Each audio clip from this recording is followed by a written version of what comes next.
Siapakah yang berhak menjadi imam? Perhatikan hadirin hadirat yang Allah Subhanahu wa taala. Imam ini adalah jabatan yang bergengsi dalam syariat.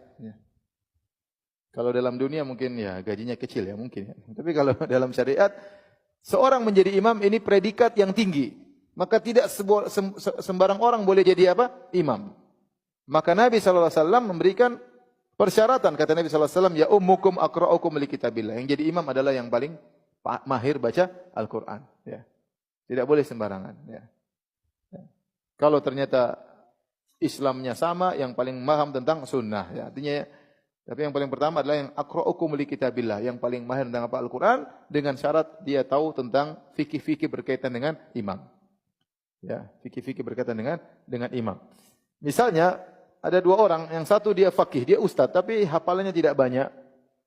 Yang satu dia hafalannya banyak dan dia mahir dalam Al-Quran. Dia baca Quran enak didengar. Dan dia tahu fikih tentang jadi imam, maka ini lebih utama yang satunya. Karena dia bacaan imam berkaitan dengan banyak orang, agar orang tentram sholat di belakang dia. Yang penting dia tahu tentang bagaimana fikih menjadi seorang imam. Dan ini syarat kata Nabi, ya ummukum akra'ukum li kitabillah. Yang jadi imam yang paling mahir tentang Al-Quran. Maksudnya kita kalau masalah imam, jangan kita pekewu-pekewu. Jangan kita tawadhu. Bukan tempatnya kita tawadhu. Oh kamu sajalah, kamu. Padahal kita tahu kita lebih alim daripada dia, lebih mahir dalam baca Al-Quran. Kita bilang kamu saja, enggak boleh. Karena Nabi yang suruh, pilih yang paling mahir dalam masalah apa? Al-Quran. Bukan masalah tawadhu. Itu tawadhu tidak pada tempatnya. Ya. Karena misalnya kita lagi sholat. Kamu jadi. Kita tahu dia lebih mahir dalam baca Al-Quran. Jangan. Atau kita tahu kita lebih mahir. Terus kita dipersilakan. Enggak, kamu aja lah. Tawadhu tidak pada tempatnya. Kalau anda tawadhu di sini, berarti anda menyelisih hadis Nabi. Nabi yang suruh, sallallahu alaihi wasallam, ya ummukum akra'ukum li kitabillah. Yang jadi imam yang paling mahir tentang apa? Al-Quran. Kalau anda merasa diri anda lebih baik daripada yang anda kenal semua. Yang hadir anda lebih hebat, ya udah ente yang maju. Menjalankan perintah Nabi. Ini bukan masalah tawadhu-tawadhuan. Tapi ini perintah Nabi sallallahu alaihi wasallam. Karena akhirnya kalau ada kita tawadhu, akhirnya yang bahlul yang maju gimana? Imamnya bahlul, kemudian yang di belakang pada gelisah, tidak puas, ya ente salah sendiri, tawadhu tidak pada tempatnya. Dan kedudukan jadi imam ini bergengsi. Terkadang orang dia ada syahwat pingin jadi imam.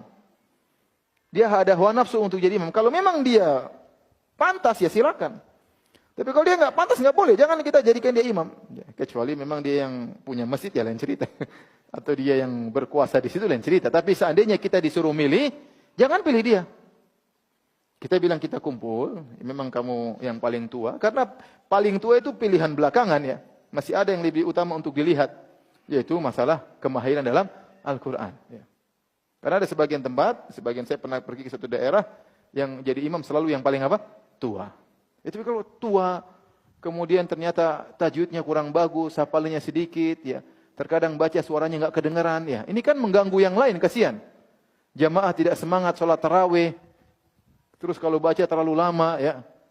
Jadi kita ingin kemaslahatan bagi jamaah. Mu'adz bin Jabal saja ditegur oleh Nabi karena baca terlalu panjang menggelisahkan jamaah. Maka dicari imam yang bacaannya enak.